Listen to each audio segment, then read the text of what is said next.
పిఠాపురంలో ఆసక్తికర పరిణామాలు జరుగుతున్నాయి. గత కొద్ది రోజులుగా టీడీపీ వర్సెస్ జనసేన అన్నట్టు ఇక్కడ పరిస్థితి ఉంది.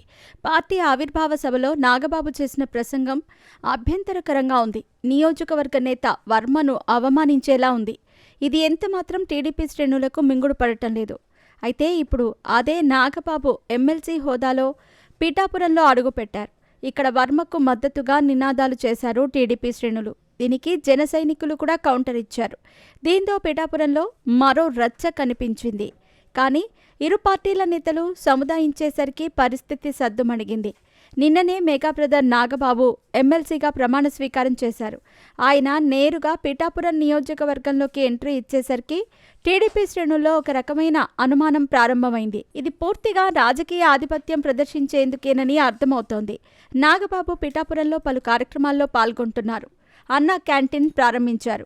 అయితే ఇక్కడ వర్మకు ప్రాధాన్యం దక్కకపోవడంతో టీడీపీ శ్రేణులు జీర్ణించుకోలేకపోతున్నాయి. అందుకే నాగబాబు చేపడుతున్న ప్రారంభోత్సవాల్లోనే టీడీపీ క్యాడర్ వర్మకు జై కొట్టింది. దీనికి ప్రతిగా జనసైనికులు సైతం జై జనసేన అంటూ హోరెత్తించారు. దీంతో ఇక్కడ రెండు పార్టీల మధ్య ఆధిపత్య పోరు స్పష్టమైంది. వైఎస్ఆర్ కాంగ్రెస్ సోషల్ మీడియాకు వార్తగా మారింది. పవన్ కళ్యాణ్ కోసం పిఠాపురం సీటు వదులుకున్నారు వర్మ. చంద్రబాబు సముదాయించేసరికి పవన్ గెలుపుకు తన భుజస్కంధాలపై వేసుకున్నారు. అత్యధిక మెజారిటీతో గెలిపించుకున్నారు. అయితే ఎన్నికల ఫలితాల తర్వాత కూడా వర్మకు జనసేన కృతజ్ఞతగానే చూసింది. కానీ తర్వాత క్రమేపీ మార్పు ప్రారంభమైంది.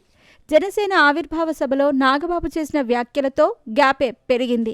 అదే సమయంలో పవన్ కోసం సీటు త్యాగం చేసిన వర్మకు ఎమ్మెల్సీ పదవి దక్కలేదు. వర్మపై పరోక్షంగా వ్యాఖ్యలు చేసిన నాగబాబుకు ఎమ్మెల్సీ పరుగు దక్కింది. త్వరలో ఆయన మంత్రిగా కూడా ఎంపిక కావటం ఖాయం. అయితే ఈ పరిణామాలన్నీ పిఠాపురం టీడీపీ క్యాడర్లో ఆగ్రహానికి కారణమవుతోంది. ఆగ్రహం తాజాగా నాగబాబు పర్యటనలో వెలుగులోకి వచ్చింది. ఏకంగా ఇక్కడ జనసేన ఇన్ఛార్జిగా ఉన్న నేతను టీడీపీ శ్రేణులు నిలదీసినంత పని చేశాయి. వర్మ చెబితేనే పవన్ కళ్యాణ్కు ఓట్లు చేశామని బాహాటంగానే వారు తేల్చి చెప్పారు. గత 2 రోజులుగా పిఠాపురంలో సీన్ మారింది. నాగబాబు పర్యటనతో మరింత వివాదం ముదిరింది. వచ్చే ఎన్నికల్లో వర్మకు పోటీ చేయాలంటూ పిఠాపురం ప్రజలు అడుగుతున్న వీడియోలు సోషల్ మీడియాలో వైరల్గా అయ్యాయి. ఇది జనసైనికుల్లో ఆగ్రహానికి కారణమవుతోంది. టీడీపీ శ్రేణులే సోషల్ మీడియాలో ఈ ప్రచారం చేసినట్టు అనుమానిస్తున్నారు. రెండు పార్టీల మధ్య గ్యాప్ పెరగటానికి కారణం నాగబాబు.